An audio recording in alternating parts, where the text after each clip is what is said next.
Bueno, bienvenidos a Escépticos en el Pub de Madrid. Qué llenazo, qué poder de convocatoria, Esther.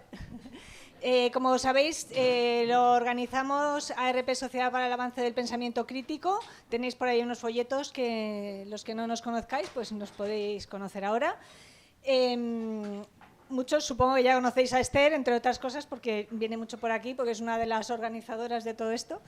Esther estudió medicina en Valencia, hizo un máster y se doctoró, se fue a doctorarse a Hannover, se doctoró en ingeniería tisular cardiovascular, que al final no te he preguntado por ello, pero bueno. Pero se dedica sobre todo a la investigación y a la divulgación. Ya habréis leído que escribe en medios como El Diario.es, El País, muy interesante, etcétera. Y acaba de publicar su primer libro, que por cierto nos han hecho el favor de traernos unos poquitos aquí por si alguno lo quiere comprar y llevárselo firmado. Pobre Esther, que ya lleva muchas firmas encima.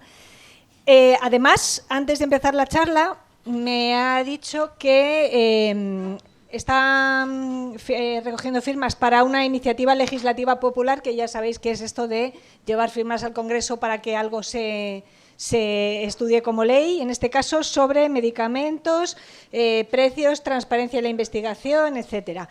Entonces, os vamos a pasar los papeles para las firmas por si los queréis ir leyendo y al final de la charla los recogemos y el que lo quiera firmar, estupendo. Que se los paso, por ejemplo, a Emilio. Gracias. Bueno, y como ya sabéis, de toda la información que ha ido recogiendo Esther para hacer este libro, que son un montón de mitos y de conceptos equivocados y de malas prácticas en medicina, es de lo que nos va a hablar hoy. Muchas gracias, Esther, y adelante.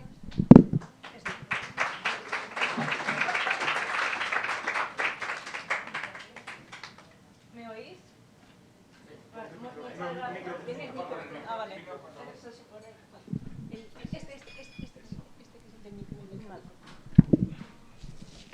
Muchas gracias por la introducción. Me alegra veros aquí a tanta gente a pesar del coronavirus. Podéis estar tranquilos porque yo no tengo síntomas y además soy autónoma y ya sabéis que los autónomos nunca nos enfermamos.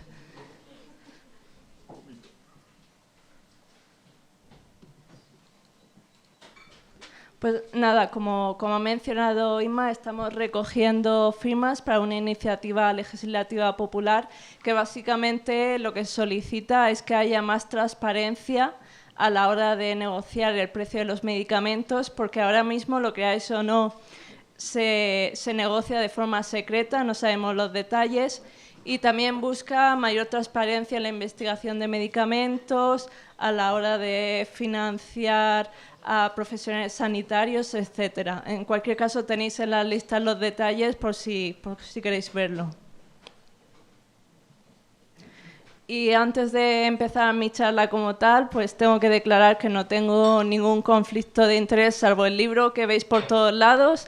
Ninguno de los productos que critico o que alabo no recibo financiación ninguna. Mis fuentes de financiación son medios de comunicación y eventos de divulgación científica o sanitaria. Creo que es importante la transparencia en estos casos. Y nada, vamos al lío. Normalmente cuando hablamos de pseudoterapias, pues casi siempre pensamos en las típicas, la homeopatía, la acupuntura, las flores de Bach, el Reiki, que es básicamente imposición de manos, están muy extendidas y bueno, la mayor parte de las personas reconocen que no es la medicina convencional. Bueno, algunas personas sí confunden la homeopatía con medicina científica porque se vende en farmacias, aunque en realidad no tengan ningún respaldo científico. Y nada, estas pseudoterapias están muy extendidas entre la población. Un 32% ha usado alguna vez acupuntura, un 25% homeopatía, un 16% el Reiki. Vamos, que en global, 1 de cada 5 personas ha utilizado alguna vez alguna de estas pseudoterapias. Pero lo más grave de todo es que alrededor de un 5% de las personas ha sustituido el tratamiento médico convencional con estas pseudoterapias. Y esto realmente son cifras preocupantes, aunque puedan parecer bajas, porque hay personas que en realidad han muerto debido a esto. Y después tenemos las otras pseudoterapias que no están tan claras como las anteriores, están mucho más difuminadas, se encuentran infiltradas en la vida cotidiana, son pues lobos con piel de cordero, difíciles de detectar. Y son difíciles de detectar porque muchas vienen de la tradición y de las costumbres, a veces vienen de las modas, se pueden encontrar muchas de ellas en supermercados o en las farmacias. Con las pseudoterapias normalmente lo que ocurre es que hay algún iluminado que se crea una disciplina y con palabrería aparentemente científica difunde sus creencias. Estas pseudoterapias tienen un origen muchísimo más difuso y por ello es bastante difícil de reconocer. Y aún así pueden ser para la salud o bastante inútiles o incluso peligrosas para la salud y, como vais a poder ver, pueden ser incluso mortales. Y vamos a empezar con el primer cuento de salud, que se traga la lengua, extendido universalmente.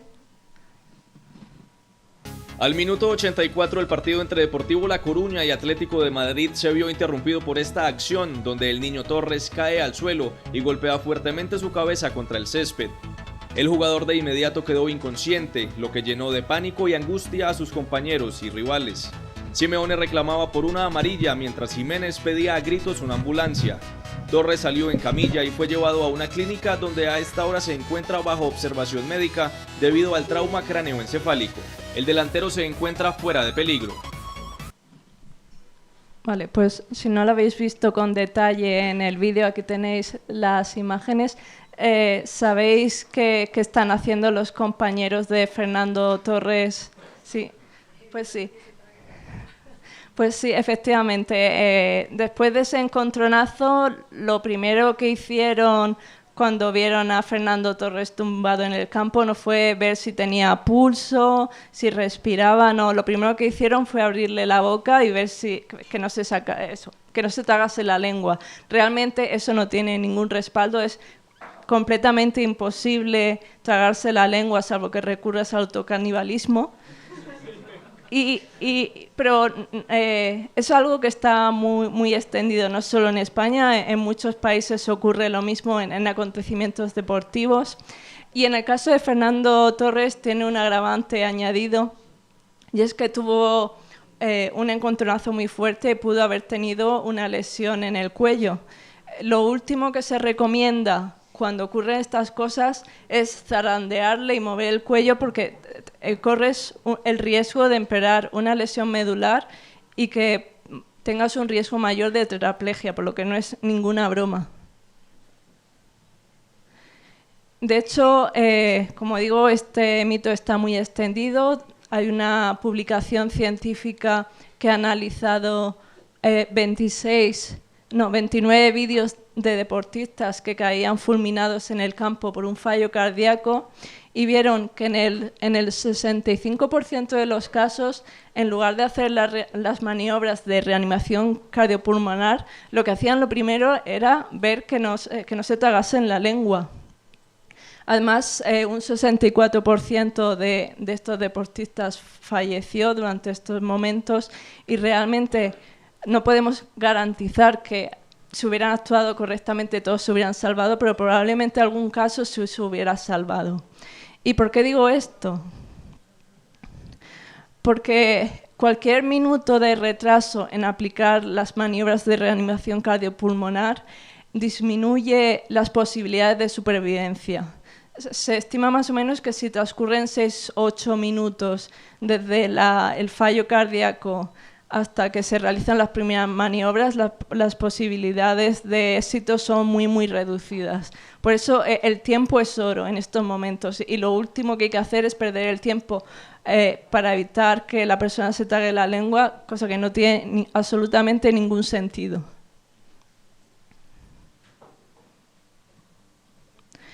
¿Y qué habría que hacer en el caso de una persona pues que se ha desmayado y no tiene ningún traumatismo, ningún golpe? Pues lo lógico es la posición lateral de seguridad, que así nos aseguramos que la persona respira correctamente, si vomita no se va a asfixiar y la lengua se ladea a un lado para que no interfiera con la respiración.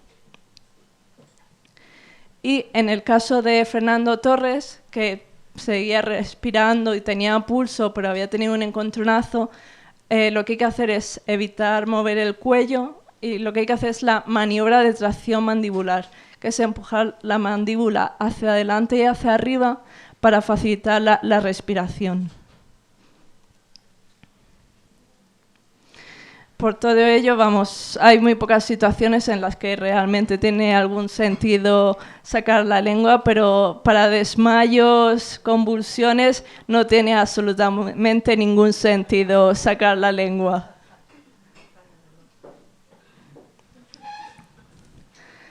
Ahora vamos sobre otro cuento de salud muy extendido, sobre todo ahora en época invernal, porque son como la solución para todo, el comodín de la salud.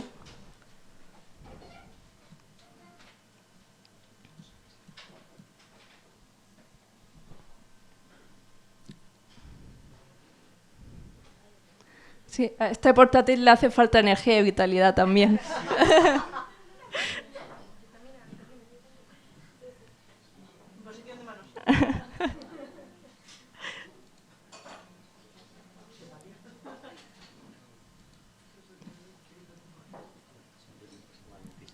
Sí, es que... Moments later. ¿Por qué hay personas que después de trabajar dicen sí a bailar tango? Porque tomo Supradin Activo. Me lo recomendaron, lo probé y me da energía para decir sí a todo lo que quiera. Compruébalo. 9 de cada 10 consumidores afirman que Supradin Activo les funciona. Supradin Activo, energía para decir sí, de Bayer. Sí, cada vez que digan 9 de cada 10 les funciona, en este caso tendría que decir 9 de cada 10 les va bien el efecto placebo. Porque realmente las personas sanas que tienen una dieta normal, equilibrada, no tienen absolutamente ninguna necesidad de tomar vitaminas. Si una persona está cansada, probablemente pues esté cansada de mucho trabajar o estudiar, o a lo mejor no haya dormido lo suficiente, pero esa falta de vitalidad no tiene para nada que deberse a déficits vitamínicos. Desafortunadamente, muchas personas no lo saben, alrededor del 8% de españoles consumen vitaminas habitualmente y no hay realmente un respaldo médico para la mayoría de ellos, no hay ningún sentido. Las vitaminas tampoco sirven para prevenir el cáncer o diferentes enfermedades cardiovasculares. Se han realizado muchos estudios al respecto y realmente una vez que tienes cubiertas tus necesidades, más no significa que va a ser mejor. Además de ello, también se utilizan como el comodín de, puede ayudarme a la memoria o a la concentración para estudiar más. Y también es uno de los placebos más utilizados en medicina. A veces hay enfermedades que no tienen ningún tratamiento y por recurrir a algo se utilizan vitaminas. El porcentaje es muy variable. Entre el 17 y el 80% de los médicos recurren a las vitaminas. Este porcentaje es muy variable porque depende del país. Cada país, los médicos recetan más o menos vitaminas, pero sí que es verdad que es un placebo muy socorrido. Y a ver, obviamente las vitaminas sí que son necesarias, pero en ciertos casos muy concretos. Todos conocemos el caso de las embarazadas, que por ejemplo los suplementos de ácido fólico son muy recomendables. También en el caso de tener enfermedades con mala absorción o déficits nutricionales, también los deportistas de élite tienen mayores necesidades y en general hay otros casos más particulares. pero desde luego este colectivo es muy pequeño y no justifica para nada que el 8% de las personas en España estén tomando vitaminas. De hecho, si consumieran vitaminas solo las personas que realmente lo necesitan, las empresas de complejos multivitamínicos serían a la bancarrota. Y ahora vamos por otro cuento muy popular, muy infiltrado en nuestra infancia. Muchos de nosotros habremos sufrido el agua oxigenada y el alcohol, yo por lo menos. En esta ocasión te voy a enseñar a utilizarla para cicatrizar pues, más rápido y curar heridas, ¿no? Porque siempre pasa que en casita de repente tienes un accidente y te pasa esto, tum, tum, tum, tum, tum, tum, tum, tum, tum, tum, tum. ¿No? Mamá me corté, mamá quién sabe qué, entonces, ¿qué crees? Oh, te lastimas. Gracias, maquillaje, por cierto. Te lastimas, ¿no? Y no sabes qué hacer. El primer recurso a lo mejor es el mertiolate, estas cosas que arden. Entonces, el agua oxigenada, ¿qué es lo que va a hacer? Va a desinfectar totalmente el área, va a hacer que quede súper limpia, además de que ayuda a regenerar así la piel y además con la otra, que previene el sangrado. Entonces, si tú ves que alguien tiene una herida, que de repente no puedes cortar la sangre, lo que yo te recomiendo es así de inmediato, lo primero es agua oxigenada. Esto te va a ayudar a, pues por lo menos, a atenuar un poquito el dolor, porque también adormece un poco. Te va a ayudar a estar seguro de que esa herida no se va a infectar y te va a ayudar a cicatrizar muchísimo más rápido. Yo lo que te recomiendo es que mientras tu herida esté abierta, le estés poniendo agua oxigenada cada vez que te lavas las manos. La otra es que encima siempre te protejas. Y por último es que a medida de que se vaya cerrando, pues ya la puedes ir dejando de utilizar. Bueno, por suerte estos tratamientos para las heridas ya no son tan habituales como lo eran hace décadas, aunque siguen estando todavía muy implantados. El agua oxigenada y el alcohol son en general buenos desinfectantes, es decir, si tú lo aplicas sobre superficies, sobre la piel tal cual, pues sí que eliminan bastantes microorganismos. No son tampoco de primera categoría, pero más o menos cumplen su función. El problema en las heridas abiertas es que por su mecanismo de acción se inactivan bastante al aplicarse sobre ellas, por eso no son recomendables. Y por otro lado, no son muy buenos desinfectantes porque tienen un mecanismo bastante inespecífico y lo mismo que agreden algunos microorganismos, también agreden a los tejidos y células de la herida y por eso precisamente escuece, porque es una agresión a los tejidos, no significa que está curando, en realidad significa que te están haciendo daño. Además del agua oxigenada y el alcohol, ahora por suerte ya no se ve, pero en el pasado se utilizaba la mercromina, que tuvo su época de gloria, que tenía un color rojo muy chillón. Pues se dejó de utilizar, por un lado, porque tenía un efecto antiséptico bastante débil y por otro tenía el riesgo de toxicidad mercurial, que especialmente en niños, pues a nadie le gustaría ese efecto adverso, así que terminó cayendo en desuso y yo creo que ahora mismo ya no se vende en ningún sitio.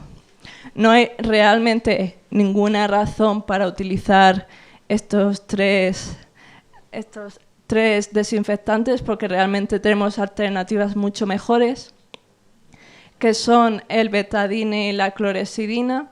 Ambos tienen un efecto antiséptico mucho más potente y lo que es más importante, respetan los tejidos, lo que a su vez favorece la cicatrización y la recuperación de la herida. En general, lo primero que hay que hacer ante una herida es lavarla con agua y jabón para quitar cualquier impureza y después aplicar alguno de estos dos. La cristalmina, la clorexidina es preferible para bebés, niños y embarazadas que el yodo por la posibilidad de absorción del yodo. Esto ahora en época invernal también está muy en boga, los mucolíticos, además ahora están en plena campaña publicitaria, así que lo habréis visto muchísimo. ¿Tienes mucosidad? Fluimucil Forte, con una sola toma al día, ayuda a romper el moco espeso y facilita su expulsión en catarros y gripes para que sigas mejor con tu vida. Descárgate con Fluimucil Forte. Y si lo prefieres en jarabe, Fluimucil Jarabe con una sola toma al día. Descárgate con Fluimucil Jarabe. Lea las instrucciones de este medicamento y consulte al farmacéutico. Bueno, esto es otro ejemplo más de los que mencionábamos de pseudoterapias que en apariencia tienen un aspecto completamente científico, porque además es un medicamento, sale anunciado en la televisión y realmente nadie especializado tiene por qué conocer la eficacia real de estos medicamentos. Y no es solo el Fluimucil, es también el Mucosan, el Bisolbón mucolítico. Pertenecen a una familia de medicamentos que en teoría y en el laboratorio se supone que fluidifican el moco a destruir enlaces entre proteínas. Y de esta forma se supone que si el moco es más fluido, es más fácil expectorarlo.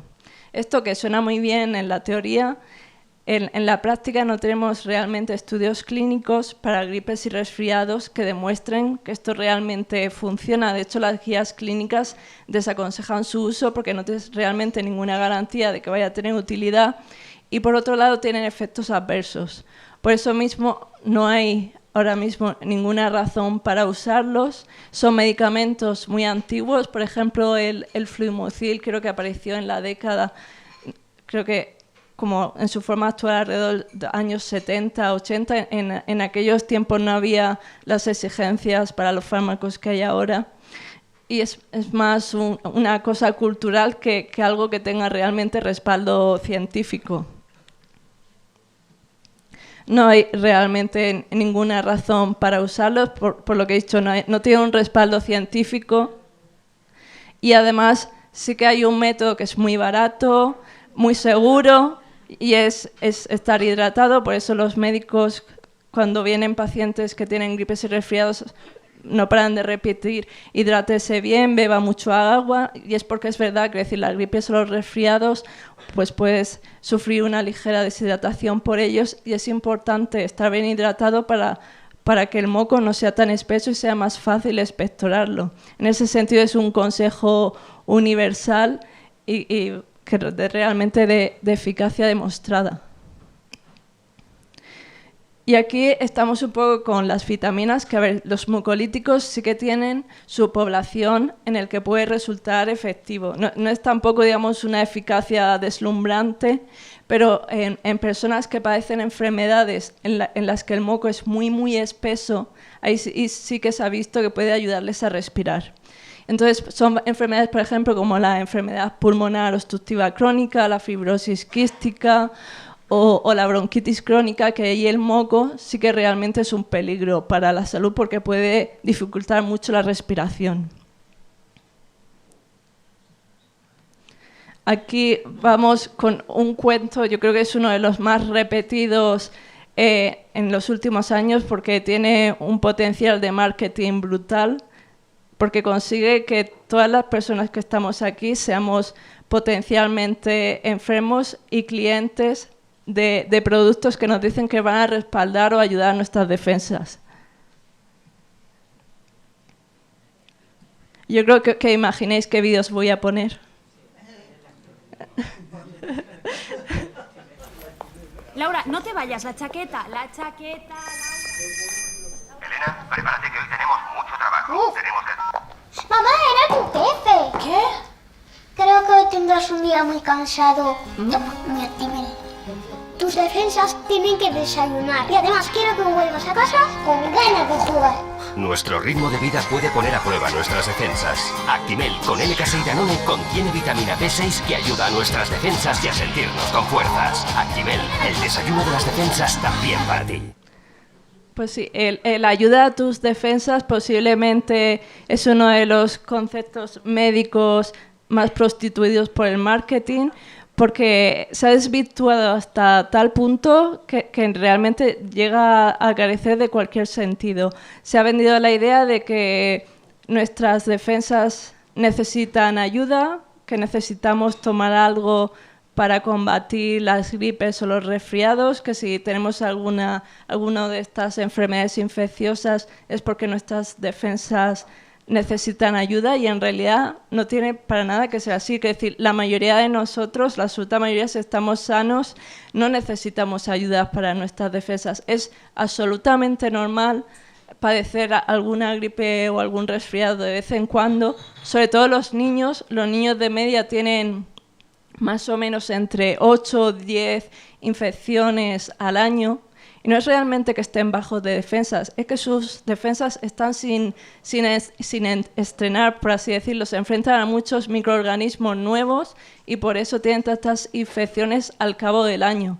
Pero no es realmente por un déficit de defensas, es por un exceso de ataques, como dice la pediatra Amalia Arce.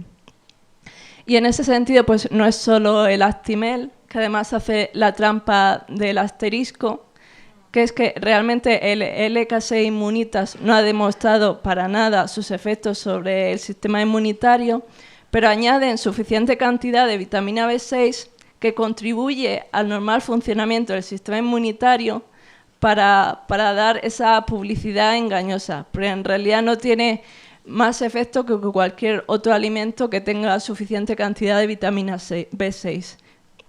Y además también tenemos otros productos típicos de farmacia, como la jalea real, la equinacia o el propóleo, que tampoco se ha visto que tenga ningún efecto sobre el sistema inmunitario.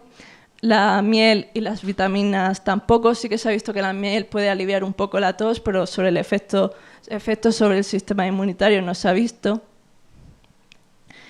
Y no hay en realidad ninguna necesidad de tomar estos productos, porque aun en el caso de que alguien tuviera sus sistemas bajos, sus sistemas defensivos bajos, tendría enfermedades bastante serias, y esto es del todo inútil. Cuando alguien tiene pues una inmunodepresión, tiene neumonías, tiene meningitis, tiene enfermedades infecciosas bastante graves y no simples gripes o resfriados. Y aquí lo más importante es la higiene, es decir, la mejor forma de ayudar a vuestras defensas es evitar el contagio a vosotros mismos y a los demás. Ahora con el coronavirus mucha gente está siendo consciente de ello. Muchos médicos me dicen que están emocionados porque por primera vez ven a mucha gente estornudando. Por cierto, esto es la fresura del codo, se llama sangratura. Pues mucha gente emocionada porque por fin ven a gente estornudando bien y no llevándose la mano a la boca. Por lo menos hay gente que ya está siendo más consciente de que son los virus que circulan por ahí los que nos hacen coger gripes, resfriados y coronavirus. En este sentido, pues la higiene, el lavado de manos con agua y jabón es fundamental. Es uno de los mejores métodos de salud pública para evitar infecciones. También es importante, pues lo que he dicho, estornudar sobre el pliegue del codo, sobre las mangas. Si estamos enfermos y realmente no tenemos ningún síntoma de gravedad, pues podemos quedarnos en casa y no saturar las urgencias. Y si tenemos dudas, podemos consultar a los teléfonos de atención telefónica médica específicos para ellos. Porque si tenemos alguna gripe o algún resfriado leve y vamos a urgencias, tenemos el riesgo de contagiar a gente que está en una situación de vulnerabilidad en su salud, y no es buena idea ir dispersando virus por allí. Y además la vacunación contra la gripe en el caso de que esté indicado. Aquí, pues eso, el mejor ataque es la mejor defensa, y en el caso pues eso, para ayudar a las defensas, lo mejor es evitar los microorganismos lo máximo posible. Este es uno de los mitos también más recientes por la moda de Hollywood, que viene con glamour. Líquido verde, y parece que es el mejor secreto para eliminar las toxinas. Bueno.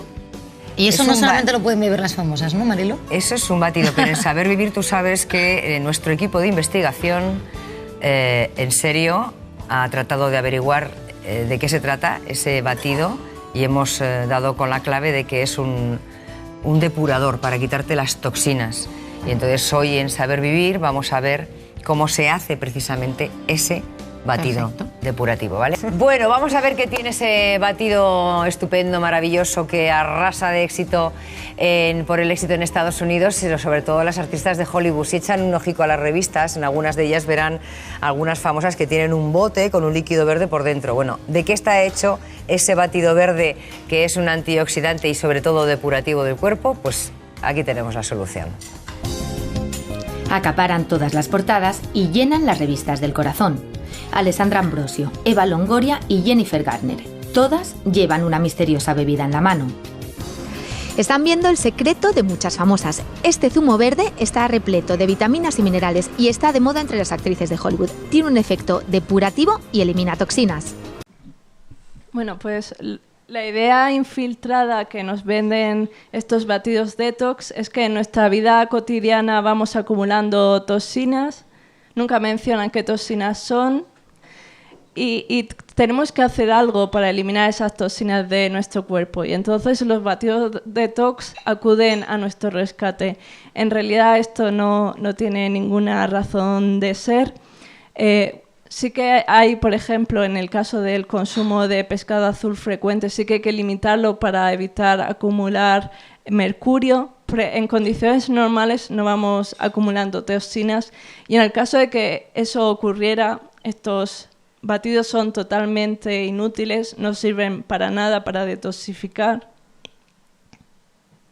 Y no son solo los batidos, con esta moda han salido también cremas para la piel, champús para el pelo, alcachofa en pastillas detoxificante. También en Mercadona, no sé si se siguen vendiendo unos tarritos con carbón activado, porque se utiliza en medicina el carbón activado para detoxificar, y algunos han querido utilizar ese recurso también en el marketing, en la alimentación. En realidad no tienen absolutamente ninguna razón de ser, no tienen ninguna utilidad. Y además tampoco están exentos de efectos adversos. Por ejemplo, los vegetales de hoja verde como las espinacas, las acelgas, son bastante ricas en unos compuestos llamados oxalatos, que en condiciones normales, como se cocinan, pues el contenido que tienen disminuye mucho. El problema de un consumo frecuente de estos batidos que no se cocinan es que se incrementa el riesgo de depósito de oxalatos en el cuerpo. Y esto tiene el riesgo de piedras en el riñón, anemias en casos más severos y también problemas en las articulaciones. Un consumo puntual no tiene ningún riesgo, pero si se consumen diariamente pues se incrementa el riesgo.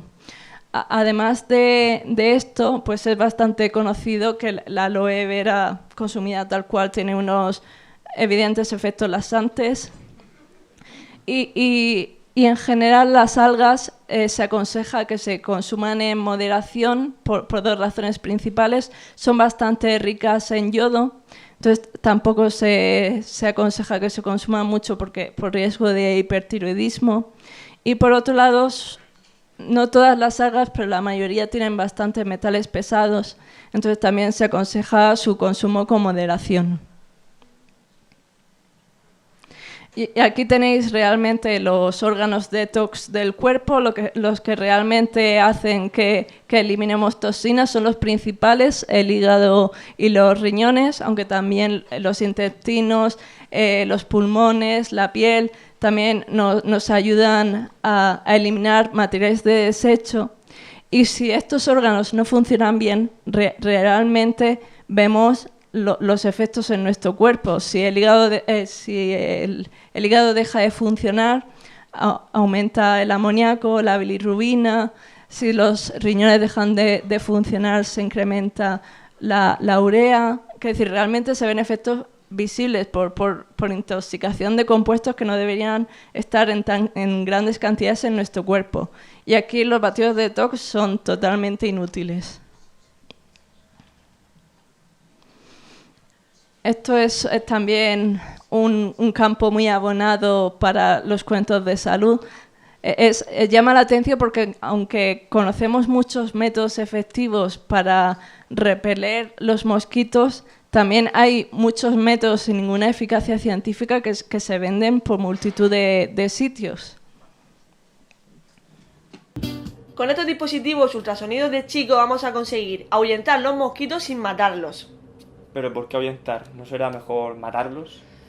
No, Ignacio, con esto conseguimos mediante ultrasonidos ahuyentarlos y no utilizamos los convencionales que utilizan sustancias que perjudican la salud de nuestros bebés. Si hablamos del formato de los dos dispositivos que veis aquí, este se puede conectar a la corriente, es para uso doméstico, y este otro es para uso en exteriores. Lo puedes llevar, por ejemplo, en el carrito o la silla del bebé cuando salgáis a darles paseos. Como hablamos de dispositivos que funcionan por ultrasonidos para ahuyentar los mosquitos, no hace falta luego ventilar la habitación porque no liberan ningún tipo de sustancia que luego tengamos que limpiar del entorno. Este además contiene un botón para que las 100 horas que dura la podamos administrar. Solo la enchufemos cuando sea necesario. Y otra vez, en lo relativo a los ultrasonidos, si alguien se pregunta qué es esto y si se escucha o no, pues los ultrasonidos es un tipo de energía que no se escucha nada. Funciona mientras no nos damos cuenta nosotros. Como conclusión final, os quiero decir que estos dos dispositivos de Chico son ideales para el medio ambiente y para la salud de todos los de la casa, porque no perjudican nada.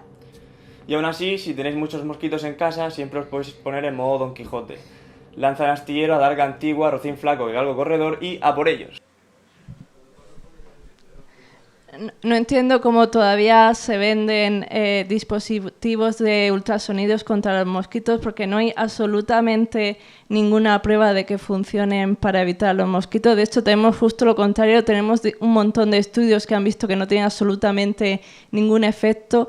Y no me explico cómo marcas tan conocidas como Chico venden este tipo de productos. Si buscáis ahora mismo en internet, hay multitud de productos así que se venden.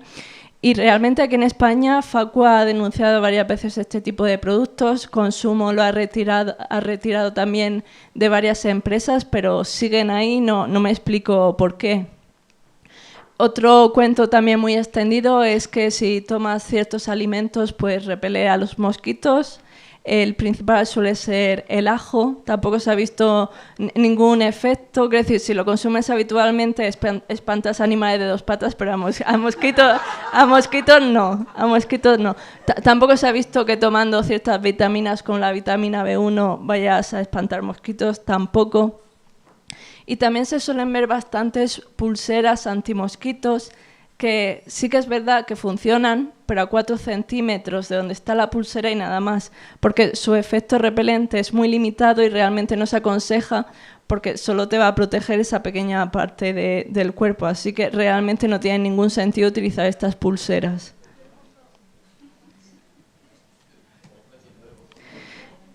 Y no es por falta de métodos efectivos contra los mosquitos porque tenemos gran variedad. Bueno, lo esencial es, si estamos en una zona con mosquitos, ver si hay agua estancada, porque los mosquitos se reproducen a través de estos ambientes.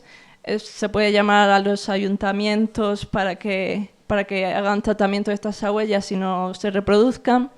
Y en cualquier caso, pues las mosquiteras son un recurso ideal para que no entren en casa. Y ya si tenemos que salir al exterior, pues están los repelentes cutáneos que tienen una eficacia demostrada desde hace muchísimo tiempo, que son el DDT, la picaridina y el IR3535. Aparte se pueden combinar con repelentes para la ropa, como la permetrina, que tiene una eficacia muy elevada, aunque pues eso se tienen que aplicar sobre la ropa, ya que sobre la piel puede ser bastante tóxico. Y aparte, bueno, hay otros tratamientos de menor eficacia, como el aceite esencial de eucalipto limón, pero en general se recomiendan estos porque son los que tienen mayor eficacia demostrada. Y vamos a otro cuento también muy extendido en esta época, que si no te abrigas vas a coger una gripe, un resfriado. Por suerte no dicen lo mismo del coronavirus, hemos avanzado algo. Y eso, en invierno, pues sobre todo los pediatras pues ven a niños que parecen el muñequito de Michelin por todas las capas de ropa que llevan encima, porque los padres tienen un miedo inmenso a que cojan frío y se resfríen o tengan la gripe. Y es que, claro, el sentido común te dice, si las epidemias de gripe y resfriados suceden en otoño e invierno, eso es el frío. Y realmente los virus circulan constantemente, incluso en verano, solo que llegan a muchas menos personas, pero siguen ahí. Y en realidad el frío sí que influye, pero de forma indirecta. No es la causa de que tengamos gripes o resfriados, porque tenemos que estar expuestos a los virus, pero influye de diferentes maneras. Y una es que precisamente durante el otoño y el invierno la gente suele estar más en interiores y hay más acúmulo de personas pues, en espacios cerrados. Y se ha visto que esto favorece el contagio y la transmisión de virus. Aparte de eso, también se ha visto que cuando el ambiente es seco y frío, los virus permanecen más tiempo vivos. Bueno, vivos, quiero decir, los virus no están ni vivos ni muertos, pero digamos que sobreviven más tiempo, por así decirlo, y tienen más posibilidades de contagiar a la gente. Y además también se ha visto que el frío puede dificultar nuestras defensas respiratorias. Tenemos en nuestras mucosas como unas especies de escobillas que van moviéndose constantemente y eliminando la porquería, y se ha visto que el frío puede enlentecer este movimiento de las escobillas. Entonces, es un conjunto de factores, aquí menciono pues, los más conocidos, pero en realidad son muchos más, que hacen que estos virus que circulan todo el año causen principalmente epidemias durante los meses más fríos.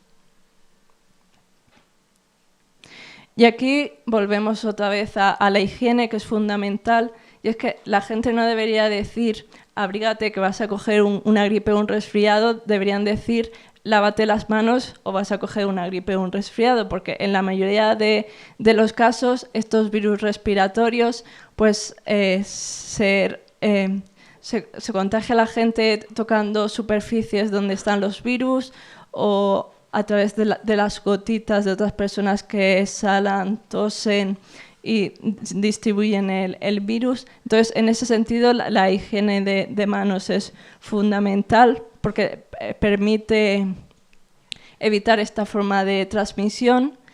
Y además, pues como hemos dicho, lo mejor es a la hora de estornudar hacerlo en el codo o sobre un pañuelo desechable y evitar las urgencias hospitales y demás si no tenemos ningún síntoma de gravedad, y la vacuna cuando está indicado.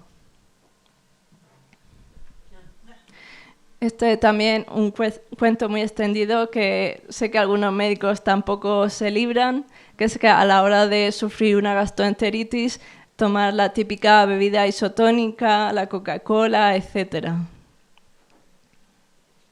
Bueno, pues hay dos razones de peso por las que estas bebidas no están nada aconsejadas. La primera es que, salvo las versiones light o cero, tienen gran cantidad de azúcar.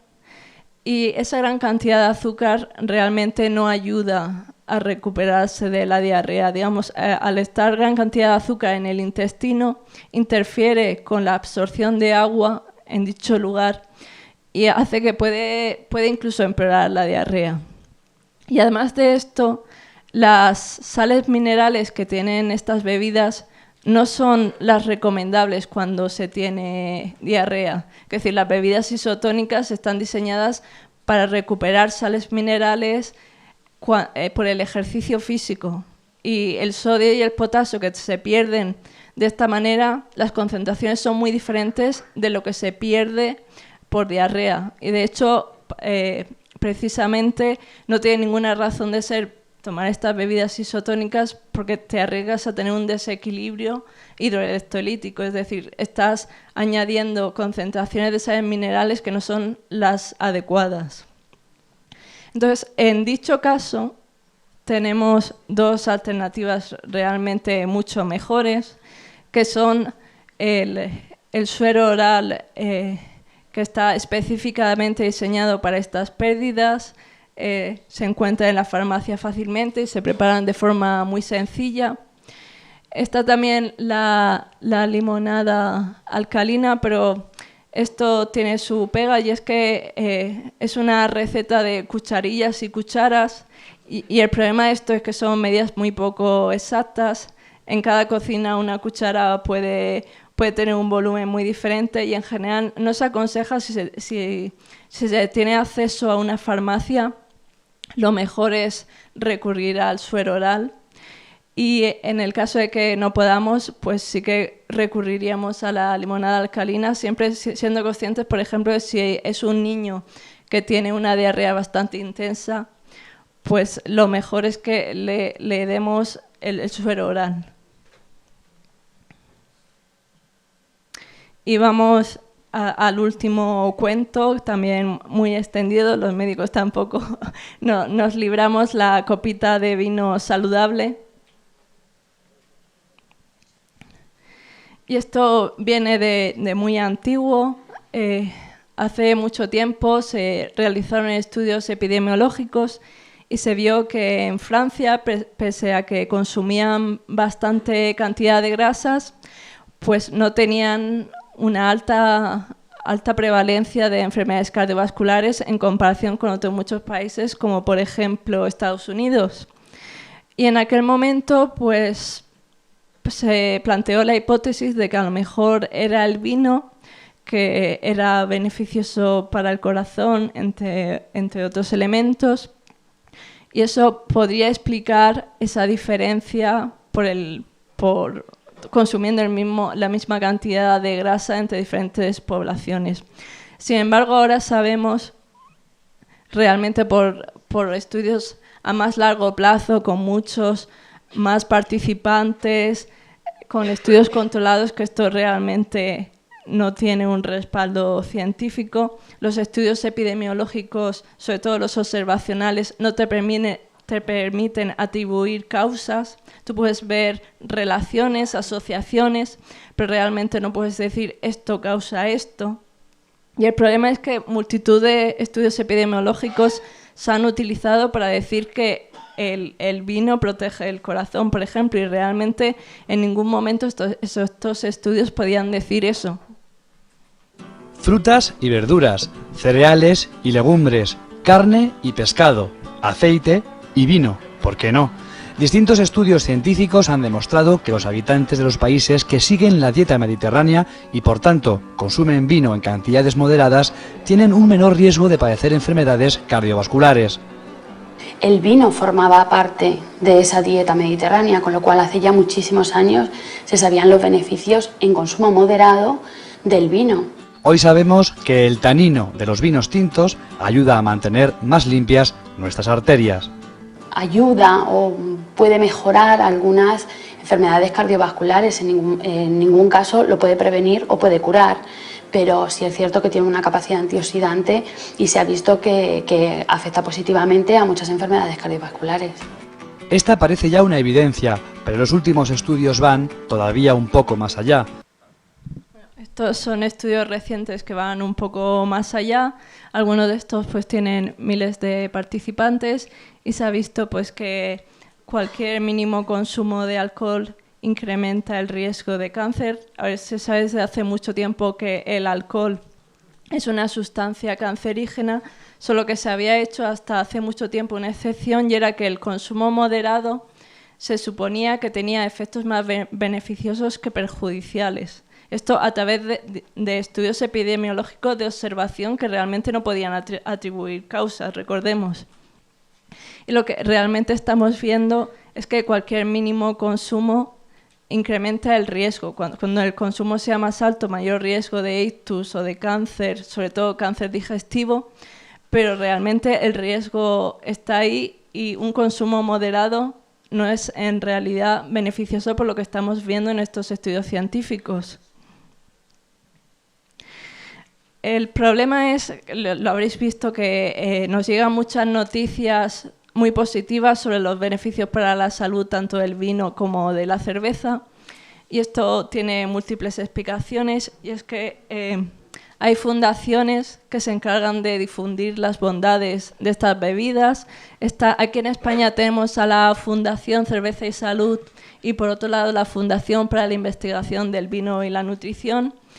Están detrás pues, las empresas de bebidas alcohólicas, obviamente, y se encargan de financiar estudios científicos que creo que nunca publican resultados negativos para las bebidas alcohólicas. Básicamente lo que hacen es difundir los estudios que tengan resultados positivos y después van difundiéndolo a través de las redes sociales o distribuyen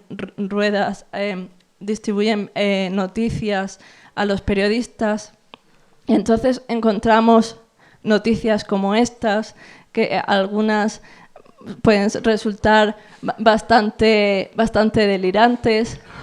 Y es que aquí en España está prohibido que tú alegues que una bebida alcohólica tiene beneficios para la salud. Lo que sí que puedes hacer es financiar un estudio científico y decir que han encontrado que en tal estudio han encontrado un beneficio para determinado rasgo de la salud. Eso sí que es legal. Y es a lo que juegan estas fundaciones, que es básicamente financiar estudios científicos y después, curiosamente, nunca encuentras resultados negativos, lo que explica muchos conflictos de intereses. De hecho, se ha visto que a nivel internacional la industria de bebidas alcohólicas minimiza el riesgo de cáncer y incrementa los supuestos beneficios para difundir las bondades del vino y de la cerveza. Y hay una cosa que me llama mucho la atención, y es que normalmente resaltan mucho los antioxidantes. Han hablado antes de los taninos, también está el resveratrol. El resveratrol está presente en diferentes frutas del bosque, también en las uvas, en cacahuetes. Casualmente ahí está en mucha mayor concentración y nadie dice qué buenas son estas cosas porque tienen antioxidantes. En cambio, en el vino está en una cantidad ínfima y no para de resaltarse. Además, no hay estudios científicos en humanos que hayan visto realmente un efecto positivo del resveratrol, y son estudios con cantidades muy altas de resveratrol. En el vino está en cantidades muy pequeñas. De hecho, por cada litro de vino pues hay 0,38 miligramos de resveratrol. Es una cantidad bastante baja. Y contrasta con el alcohol, que es un conocido oxidante, que está pues entre 90.000 y 120.000 miligramos por litro, que resulta muy peculiar que resalten los antioxidantes del vino, que está en cantidades ínfimas, y no mencionen nada del alcohol, que es un conocido oxidante y que está en cantidades muchísimo mayores. Es simplemente ver lo que se quiere ver e ignorar el resto. Hoy por hoy, no hay ninguna razón sanitaria para beber vino. Puede haber razones como que te gusta y lo disfrutes, pero en el conjunto de evidencias científicas que tenemos en la actualidad vemos muchos más riesgos para la salud que posibles beneficios, y realmente no tiene sentido su consumo por motivos sanitarios. Ocurrió algo parecido al principio con el tabaco, que también se decía que podía tener ciertos beneficios para la salud, hasta que ya la evidencia científica era apabullante, que era realmente negativo. Y yo creo que es cuestión de tiempo que se implante la idea ante la sociedad de que realmente no hay ninguna razón de salud para beber estas bebidas alcohólicas. Y nada, espero que os haya gustado esta selección de 10 mitos. En el libro recojo 50, y cualquier duda que tengáis sobre alguno de estos cuentos estaré encantada de responderos. Muchas gracias.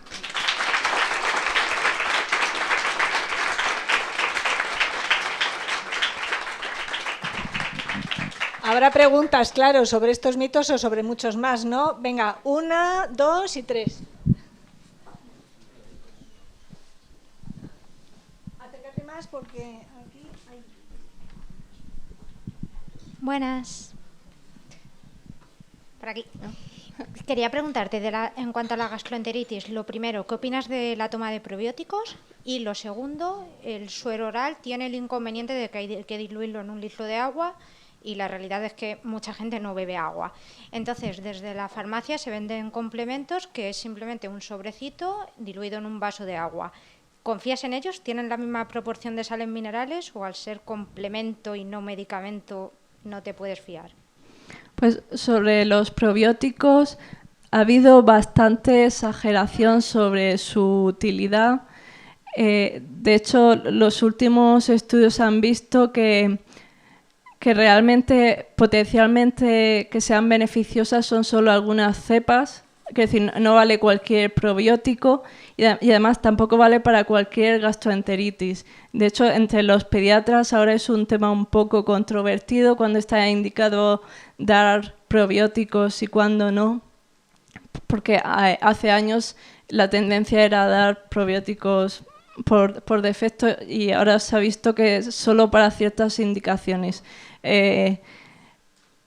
Por ejemplo, gastroenteritis que sean muy intensas, que a lo mejor esté indicado tratamiento antibiótico, ahí el probiótico sí que puede ser de bastante beneficio, pero por defecto probióticos porque sí se está viendo que parece que no está aconsejado.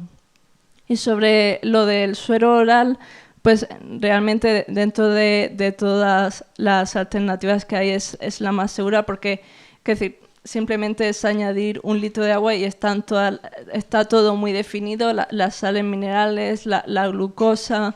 Entonces, realmente es lo que ofrece mayores garantías. Vale, gracias.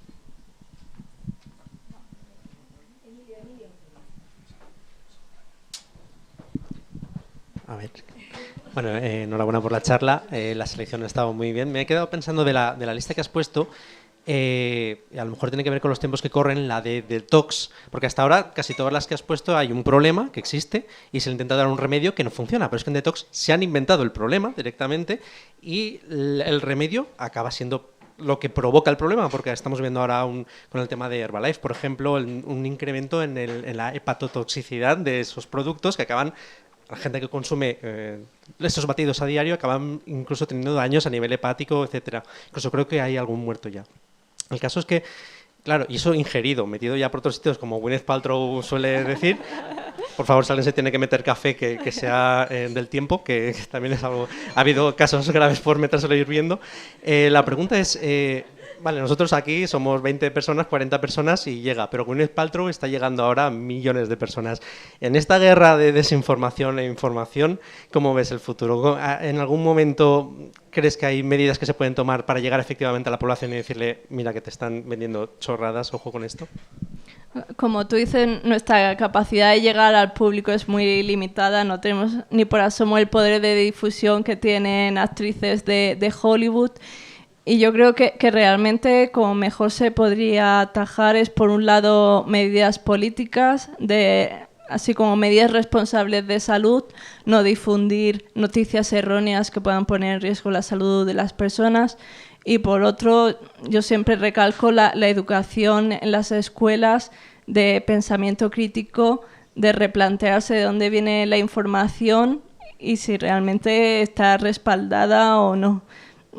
Yo creo que es una lucha eterna, esto no tiene fin ni solución, pero sí que se puede minimizar el problema. Y lo que has mencionado tú es muy común, que el marketing cree necesidades donde no las hay. Y esto pues puede venir muy bien si tienes la necesidad de comprarte un coche o una lavadora, pero en el tema de la salud, si no necesitas realmente tomarte algo, no hay ninguna necesidad de tomarlo porque puede ser perjudicial para tu salud. Y lo estamos viendo pues, en el caso de los detox, que realmente es una necesidad inventada, pero también últimamente pues, la radiación azul que se ha demonizado, ya las personas con gafas tienen que tener filtros con lentes azules. Entonces son eso, ámbitos que realmente están enfocados a ganar dinero y la salud es secundario. Bueno, pues ahora la verdad es que me han surgido 200 millones de dudas y las estaba apuntando. Voy a reducir, a intentar a ver si me puedes solucionar dos. Una es en principio es un comentario que, como dice, de si escuece cura. Tú te vas al botiquín que te pone cualquier sociedad médica para la oficina y lo primero que ves es el agua oxigenada y el alcohol. O sea, que ya por ahí empezamos bien, que es que te lo están metiendo, quieras o no. No te ponen otra cosa, pero el agua oxigenada te lo ponen. Pero yo después hay cosas que siempre he considerado que aunque me escuecen, que son buenas. Y ahora ya me surge la duda. Y es que, por ejemplo, me pican muchísimo los ojos con la alergia, me rasco tal, y me echo las gotitas del antihistamínico en los ojos. Me escuece que te mueres. Ahora, ¿me está abrasando algo o es que de verdad es bueno? Porque, claro, se supone que son gotitas de antihistamínico compradas en la farmacia, un medicamento, y te las echas. Bueno, pues escuece horrores. Bueno, el agua oxigenada y el alcohol en el botiquín sí que tiene sentido. Por ejemplo, sí que limpia bastante bien lo que es la piel tal cual. Por ejemplo, a la hora de extraer sangre, las enfermeras pasan normalmente el alcohol antes de pinchar. Es decir, sí que tiene su utilidad, pero no sobre heridas abiertas porque se desactivan y agreden a los tejidos. Pero eso, si quieres aplicarlo sobre la piel, funcionan bastante bien. Y sobre que algo pique, lo único que nos indica es pues que está agrediendo a los tejidos en mayor o menor medida, pero aparte, si es un medicamento activo, puede tener otros efectos a la vez. En ese sentido, los antihistamínicos tienen una eficacia demostrada, pero sí, tiene ese efecto secundario. Vale, otra pregunta. Yo tengo 2 niños pequeños y cuando vas al médico, que van a catarros o lo que sea, el jarabe mucolítico ese te cae sí o sí. ¿Ese efecto placebo lo conoce el pediatra o simplemente está diciendo si le mando algo se me larga antes la madre porque si le digo solo que beba agua me va a estar aquí dando la paliza? Entonces, ¿lo saben y te largan o de verdad...? Pues hay de todo, quiero decir, muchos médicos saben que no tiene eficacia demostrada, pero si asocian esa recomendación con beba usted mucha agua, pues los pacientes se van contentos porque realmente hay muchos pacientes que si no salen con nada de la consulta, con ninguna receta, van muy decepcionados. Y en ese sentido hay algunos médicos que por contentar a los pacientes pues recetan algún placebo. Los mucolíticos están ultra recetados, pese a que no tienen evidencias científicas. Y sí que hay algunos profesionales que creen de creencia, pero no realmente de ciencia, que tienen alguna utilidad y los siguen recetando, pero en realidad desde el punto de vista científico no tiene sentido su uso. Si los virus no son seres vivos, ¿qué son? Porque no se les considera seres vivos, pero al mismo tiempo también se reproducen. Menuda pregunta me has hecho. Es una cuestión casi filosófica, porque realmente no tiene todas las funciones de las que disponen los seres vivos. Es decir, los virus necesitan obligatoriamente a un huésped para realizar todas las funciones vitales y por eso no se consideran seres vivos, pero tampoco se pueden considerar muertos porque tienen algunas series de funciones autónomas. En ese sentido, no hay realmente un consenso sobre cómo definirlo. Yo he visto a muchos microbiólogos decir que ni están vivos ni están muertos, pero realmente es una forma de en qué categoría lo pones y realmente no hay un consenso. Ay, Esther, gracias. Oye, yo más que una pregunta es una autocrítica, porque yo soy de los que me creía lo del vino. Entre otras cosas, no de ahora, de antes. Yo como soy muy afrancesado, pues periódicamente iba a la zona de Burdeos, sigo yendo, y hacía acopio. Claro, e incluso llegué a meterme, decía, joder, estos de la OMS, qué fundamentalistas son. Digo, cuando los cardiólogos están diciendo todo lo contrario, bueno, luego ya me convencí de lo contrario, efectivamente, y ahora sigo bebiendo vino, aunque eso sí, con mala conciencia. Luego esto es un poco autocrítica. Y luego ya que ha salido, y una cosa siempre me ha llamado la atención cuando has dicho lo de las enfermeras, es que efectivamente te dan con el alcohol, pero antes de pinchar te arrean con la mano bien de verde, con lo cual ya, bueno. Yo tengo que decir que con lo del vino a mí también me lo explicaron en la Facultad de Medicina. Yo también creía que era saludable, pero realmente pues, en los últimos años han surgido tantos estudios científicos independientes que apuntan a lo contrario, que realmente no tiene sentido negarlo. Yo también bebo vino, pero por eso tengo culpabilidad, pero realmente no lo hago por una razón de salud.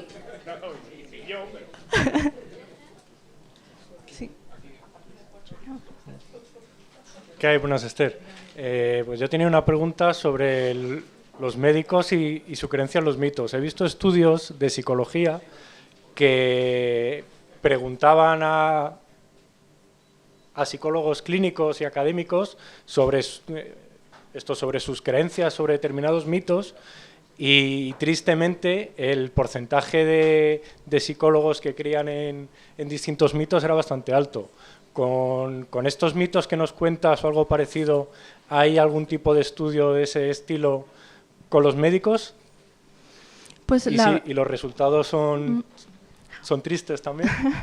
Pues la verdad es que lo desconozco. Es decir, que estudies medicina obviamente te obliga a estudiar tratamientos de eficacia probada, pero también es cierto que hay médicos homeópatas, médicos que practican Reiki o acupuntura. Sí que son una minoría muy pequeña, pero lo aplican y llama la atención porque si realmente profundizas en los conocimientos, o mejor dicho, en la desinformación de estas disciplinas, son totalmente contrarios a lo que te enseñan en la Facultad de Medicina. Es decir, lo que estudias en farmacología es totalmente contrario a lo que puede estudiar alguien que estudie homeopatía, porque o son universos totalmente diferentes o ahí hay algo que no encaja. Con esto quiero decir que estudiar medicina no te garantiza tener pensamiento crítico ni escéptico, pero ni medicina ni casi prácticamente cualquier carrera. Yo me acuerdo de Parque Delgado, que dice que puedes pasar por la universidad, pero que la universidad no pase por ti. Pues en ese sentido con medicina pasa lo mismo. No conozco de primera mano estudios sobre la credulidad de los médicos, pero vamos, un porcentaje es crédulo sobre ciertas pseudoterapias. Yo quisiera preguntarte por el papel de la vitamina C. Siempre se ha creído que previene los catarros, pero una vez que tú lo has cogido...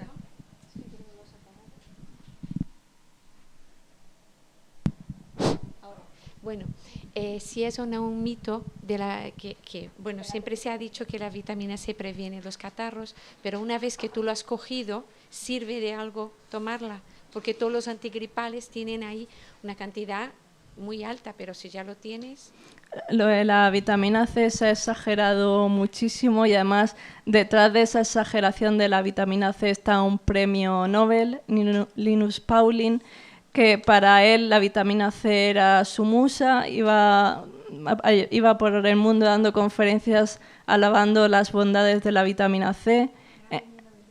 Tenía 2 premios Nobel, de Química y de la Paz, que tenía la reputación por los aires, pero realmente no fue ni crítico ni científico a la hora de alabar la vitamina C, porque realmente las bondades que él decía no estaban respaldadas por la ciencia.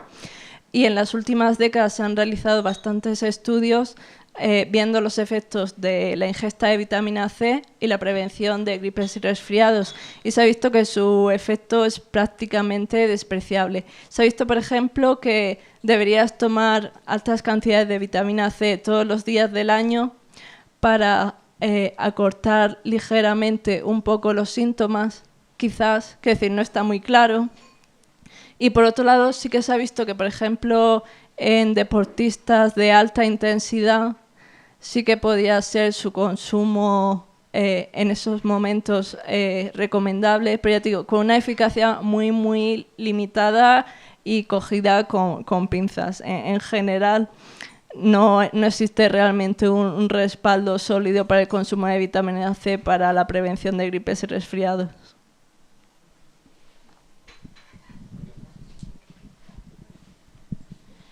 Hola, Esther. Por la parte que me toca con respecto al tema de los suplementos nutricionales y los deportistas de élite, sí que es cierto lo que pones, que efectivamente hay de suplementos que están contaminados y además se contaminan a posta. No se detalla en ningún sitio qué es lo que llevan y, de hecho, ya hay determinados portales a efectos internacionales donde puedes meter el complemento nutricional, por supuesto en inglés, y te van a certificar solo el número de lote y el compuesto, pero solo eso. Son los que te van a certificar que efectivamente no tienen nada. Si te sales de ahí, te arriesgas pues a que el mayor número de positivos que existe ahora mismo en dopaje precisamente es por la utilización de suplementos nutricionales que no se sabe lo que llevan. Muchos estimulantes, algunos esteroides anabolizantes o sorpresas como que la Agencia Española del Medicamento hace poco ha retirado uno porque lo que llevaba era Viagra. Directamente, sin más, o sea, sin aviso, el suplemento nutricional llevaba Viagra, ya está. Venía muy bien, para determinados ambientes venía muy bien. Creo que para el deporte de élite creo que no, pero para determinados ambientes sí.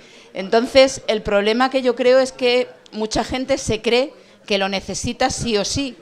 Y ahí es donde tienen que entrar los nutricionistas con los deportistas de élite a decirles, ¿lo necesitas o no lo necesitas?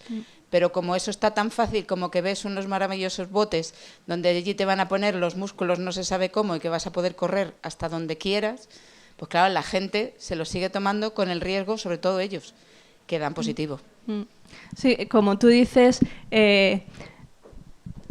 diariamente o semanalmente hay muchas alertas de sanitarias, solo que muy poquitas llegan realmente a las noticias, y lo que tú dices, los complementos dietéticos, de vez en cuando te encuentras con verdaderas sorpresas porque realmente no tienen un control tan estricto como los medicamentos y ahí se cuelan bastantes cosas. Y en ese sentido, también lo que has señalado, muchas veces, incluso los deportistas de élite, si siguen una nutrición muy cuidada, realmente no hacen falta. Lo que pasa que, obviamente, supone tener una alimentación muy controlada. Esto también ocurre en los hospitales. Determinados enfermos que necesitan un aporte nutricional extra, si tienen una nutrición muy cuidada, no necesitan realmente los complementos dietéticos, que sí hay que estudiar cada caso, pero la idea general que tiene gran parte de la sociedad es que como que son realmente necesarios en la vida cotidiana, y en realidad no. Sobre todo las vitaminas, con una dieta de lo más normalita es muy fácil cubrir todas las necesidades, porque los alimentos lo tienen en cantidades relativamente grandes para lo que nosotros necesitamos, por lo que tener déficit vitamínicos en un país desarrollado es bastante complicado.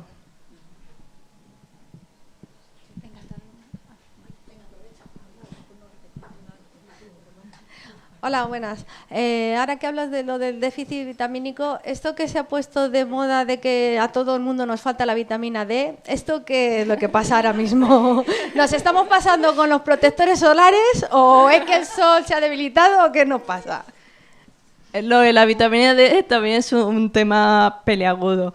A ver, la vitamina D tiene la peculiaridad de que necesitamos en condiciones normales la radiación solar para tener la forma activa.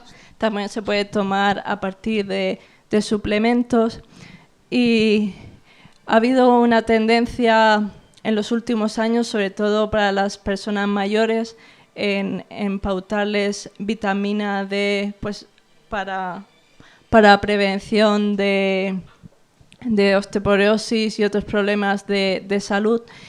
Y realmente ahora se ha visto que se están recetando en exceso, que realmente sí que está indicado para ciertos casos. Y aparte de, digamos, el papel de la vitamina D para evitar problemas de huesos, se había pensado que iba a ser beneficioso para otros muchos problemas de salud y se ha visto que esto no es para nada así. Y ahora se está controlando bastante la receta de esta vitamina. Muchas gracias, Esther. La verdad es que es un tanto... bueno, nos da un tanto que pensar el que tengamos problemas como, por ejemplo, la determinación de si un virus está vivo y muerto, a lo mejor, o muerto, pues a lo mejor es como lo del gato de Schrödinger, ni vivo ni muerto. Hay problemas que nos es muy difícil determinar la solución.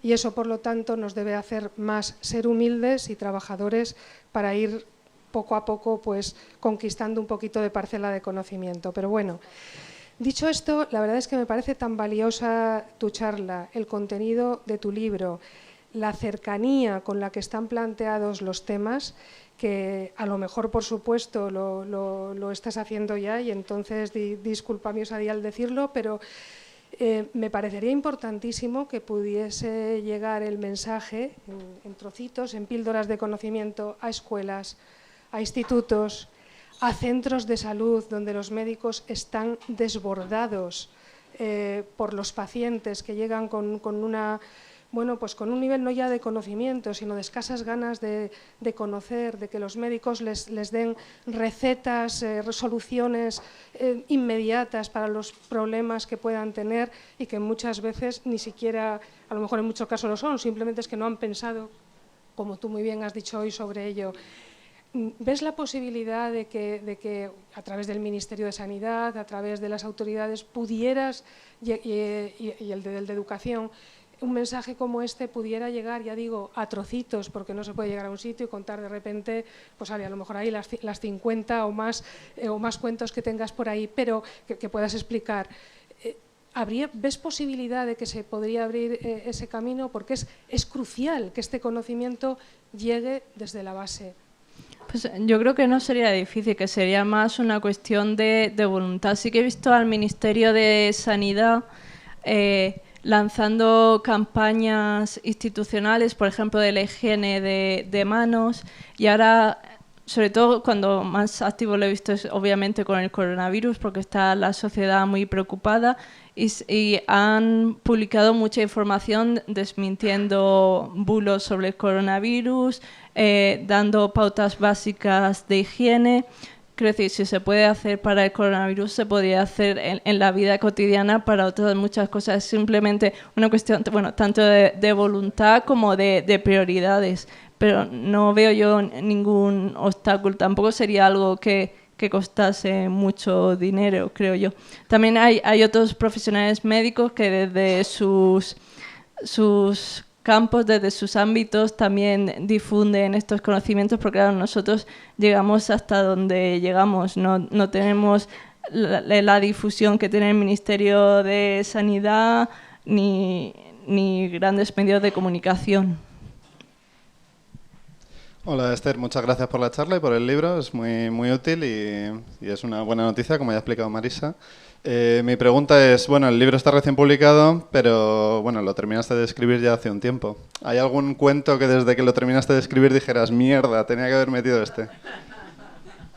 Pues el caso es que, quiero decir, me dejé muchísimas cosas fuera, tuve que cortar porque si no eso parecía la Biblia, si va bien haré una segunda parte. Por ejemplo, he omitido muchísimas cosas de oftalmología.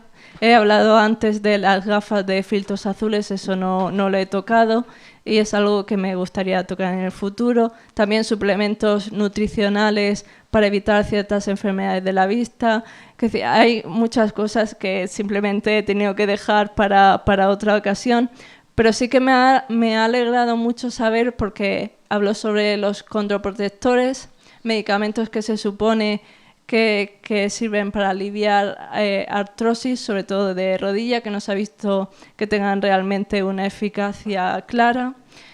y me quejaba de que estuvieran financiados por el Ministerio de Sanidad cuando publiqué el libro, y me alegra saber que meses después anunció que iba a retirarlos de la financiación sanitaria precisamente por su papel discutible.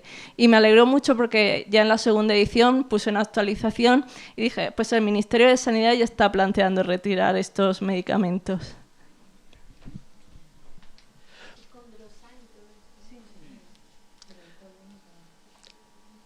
Hola Esther, enhorabuena por la charla. Como bien sabes, yo soy muy admirado de tu trabajo y te sigo por redes.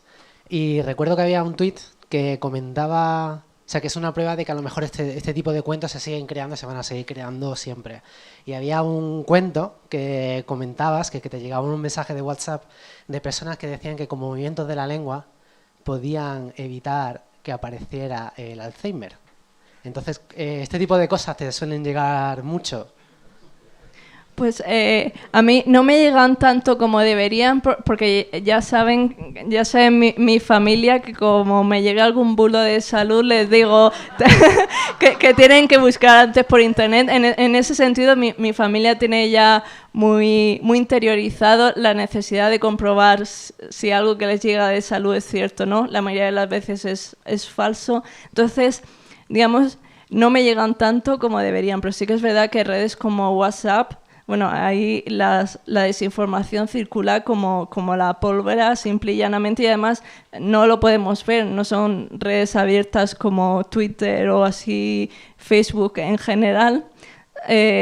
Sí que hay medios como Maldita Ciencia que sí que tienen bastante feedback con la audiencia y ven muchos de los bulos que llegan, pero eso es difícil controlar realmente todo lo que ahí se difunde.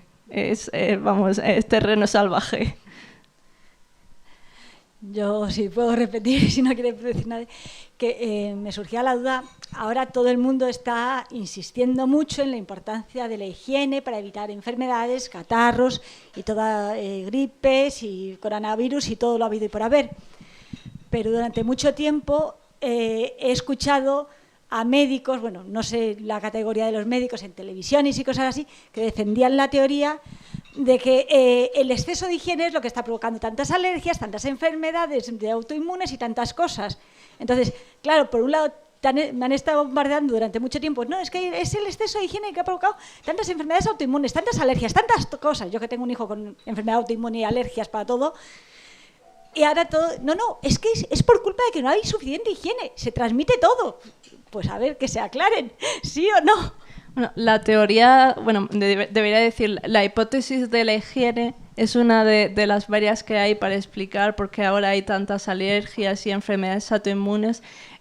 No está, digamos, totalmente demostrado. Se piensa que puede haber también otros factores, como por ejemplo ciertos contaminantes ambientales que puedan influir.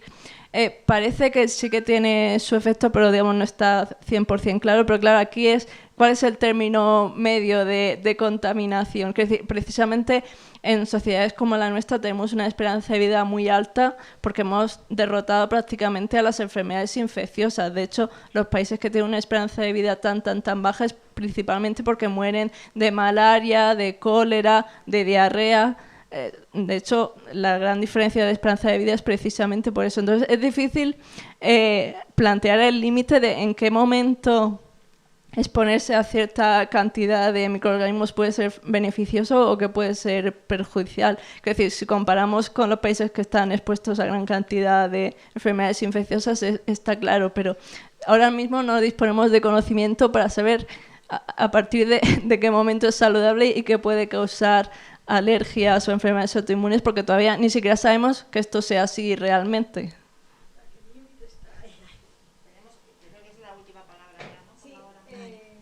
Vale, pues felicidades por la charla, lo primero.